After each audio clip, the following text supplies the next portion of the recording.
And of course, there's that just horrible match really for Andy last night, going down love and 1 to Roger, who I suppose knew he'd already qualified, so maybe Roger was even looser than he might otherwise have been. Yeah, perhaps. I think that the fact that the pressure was off him somewhat allowed him to play a lot freer. I think it was a masterclass again from Federer. I don't know how he plays better than that. I think that's some of the best tennis we've ever seen in his entire career. But yeah, it was disappointing for Andy. It was a bit of a shocking match for him. I think we all thought Federer was going to win the match. He was the favourite going in, but the scoreline was the real shock. I mean, what was it? 6-love, 5-love, 30-love. He had him, and yeah, Andy just didn't really get going. I think obviously knowing that he couldn't, he had to win a set. Federer only had to win a set, and that went away from him, and so then the second set was a bit like, well, okay, I'm playing for pride here, and he just didn't look like he got going at all. But Federer just, I mean, he's just played great all-court tennis again. You know, we've talked about the conditions a lot, but he just seems to always cope with whatever's thrown at him. I remember back 2 or 3 years ago in Madrid, where they put down the blue clay courts, and all the players are saying it's a very tough court to play on, very slippy, but he was the one that could cope with it. He was the only one that could stand up, didn't slip over once. He just has this ability just to accept everything that's around him and just get on with it. He was being very cruel with the drop shots last night, wasn't he? I mean, it was quite dismissive at times, the way he was playing out. Well, I think it can appear that way because he is such a casual flowing style, and you know, I watched it courtside, and you know how quickly all these guys move, including Andy Murray, and for him to not even be near some of those shots it was just amazing.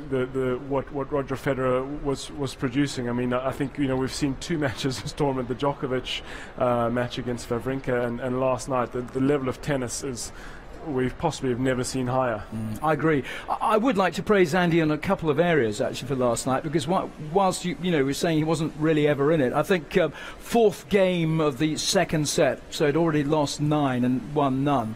But there were some terrific rallies, and both Andy and Roger were putting in some amazing angles. I think in some ways Andy was a little unlucky, perhaps. I know that sounds rather crazy when you look at the scoreline, but I thought the other fact was, perhaps it was quite interesting, is he never let his emotions get the better of him. He kept very, very much within himself. I'm wondering, maybe actually it might have been a bit better if he had broken a racket or 2. Yeah, I think when we've seen Andy animated, he often plays his best tennis, but I think it was such a shock that was what was happening, that and of course he had to win in straight sets, and that first set went, so it's kind of like, well, you know, what am I playing for here? Obviously he still wants to put in a great performance. He knows he wasn't able to do that, a lot to do with how Federer was playing. I mean, it's such a shame, such a great rivalry, 11 all going into that match, and you know, everyone was expecting a fantastic match, and they always are great matches, and you know, it's tough to explain, really. I think it's a combination, of course, of Federer playing great and Andy just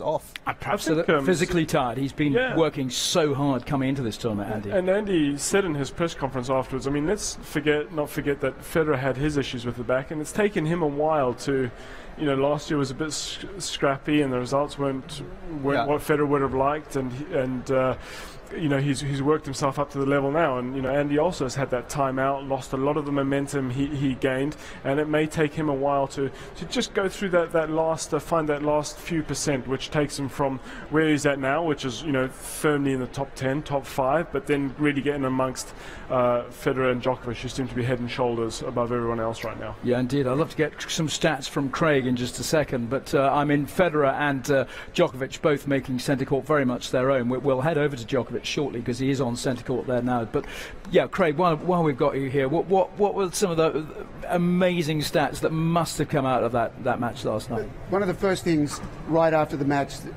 Stefan Edberg went to the BBC and said it was the best match he's seen Roger play this year, and it was as good as he's ever seen him play. He said that is Roger at his best. I woke up actually very early this morning. I taped the match, so I tagged it again in my Dartfish software to extract the patterns of play that really mattered. Federer was in normal approaching, so he's coming in, he's chipping and charging off a return.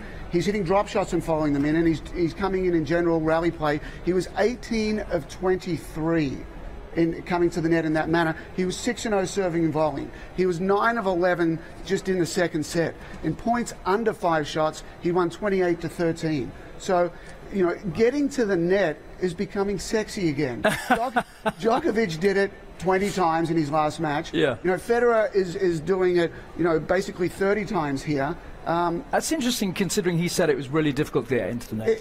It is. The first point of the match, he's hitting a swinging volley. So right from the very beginning, that's where it started. What was very interesting is the third point of that match lasted 35 shots. That was the really long rally. It lasted 45 seconds. So, right off the bat, that was a huge point, and one of the biggest points in the match. Federer hit 4 forehands and 12 backhands in that rally. Murray hit 3 forehands and 13 backhands. And, Murray's trying to establish the backhand to backhand, and Federer just said, we're not having any of that today. I'm coming forward, and I'm going to finish.